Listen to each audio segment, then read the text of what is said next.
Hi friends, இந்த வீடியோவில் வந்து நம்ம என்ன பார்க்க போகிறோம் அப்படின்னு கேட்டிங்கன்னா, இப்போ வந்து நம்மளோட SK25 திரைப்படத்தோட அஃபிஷியல் ரிலீஸ் செய்தி வந்து இப்போ வந்து வெளியாயிருக்குங்க.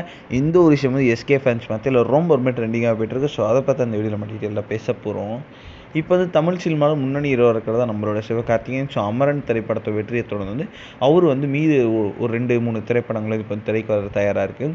அதுலேயும் மெயினாக வந்து SK23 திரைப்படமும் இப்போ வந்து ரீசெண்டாக வந்து ரிலீஸ் ஆக போகுது அப்படின்ட்டு வந்து நியூஸ் கிடச்சிருக்கு. ஸோ அடுத்ததாக வந்து நம்மளோட சிவகார்த்திகேயன் வந்து அவருடைய 25வது திரைப்படத்தோட அஃபிஷியல் வந்து கொஞ்சம் நாளைக்கு முன்னாடி வந்து அஃபிஷியலாக வந்து வெளியிட்டிருந்தாங்க. அதாவது அந்த திரைப்படத்தை வந்து சுதா கோங்கரா தான் இயக்குறாங்க. ஸோ இந்த திரைப்படத்தில் வந்து வில்லனாக வந்து ஜெயம் ரவியும், அதுக்கப்புறம் வந்து சிவகார்த்திகேயனோட தம்பி ரோலில் வந்து அதர்வாவும் நடிக்கிறாங்க அப்படின்றது இப்போ வந்து ஒப்பந்தமாக இருக்குது. இந்த ஒரு விஷயம் வந்து செம்ம ஒரு ட்ரெண்டிங்காக போய்ட்டு இருக்கு அப்படின்னு கண்டிப்பாக சொல்லி ஆகும்.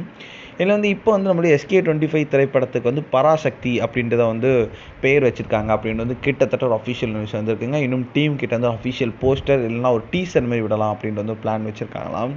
இன்னும் வந்து இப்போ வந்து செம்ம பெரும் அப்டேட் என்ன அப்படின்னு கேட்டிங்கன்னா, நம்ம SK25 திரைப்படம் வந்து அடுத்த ஆண்டு பொங்கலுக்கு ரிலீஸ் ஆகும் அப்படின்ட்டு வந்து இப்போ வந்து கிட்டத்தட்ட அஃபிஷியல் நியூஸ் வந்திருக்குங்க.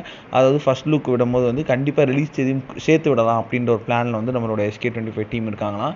ஸோ இப்போ வந்து நம்மளோட லேட்டஸ்ட்டாக தளபதியோட ஜனநாயகன் திரைப்படமும் வந்து பொங்கல் ரிலீஸ் அப்படின்ட்டு சொல்கிறாங்க. சப்போஸ் வந்து பொங்கல் ரிலீஸ்க்கு இந்த 2 திரைப்படங்கள் முதல்ல செம்ம கிளாஷாக இருக்கும் அப்படின்றதுல எந்த ஒரு சந்தேகமும் இல்லை. இந்த ஒரு விஷயம் வந்து இப்போ வந்து ஃபேன்ஸ் மத்தியில் ரொம்ப ட்ரெண்டிங்காக போயிட்டு